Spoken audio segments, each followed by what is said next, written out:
দিকে মানে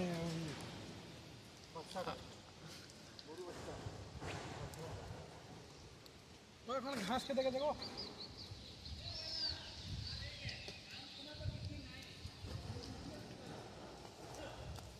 লালমাটিয়া ভাগালপুর।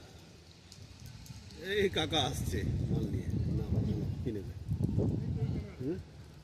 স্যার নমস্কার। পয়সা পড়ে কাকা আসছে ছাতা নিয়ে, সেই খিরিগুড়ি থেকে শোনো, খিরিগুড়ি থেকে হেঁটে হেঁটে আসছে। একদম পাক্কা বিহারি মাল। হ্যাঁ ঠিকই হয়েছে।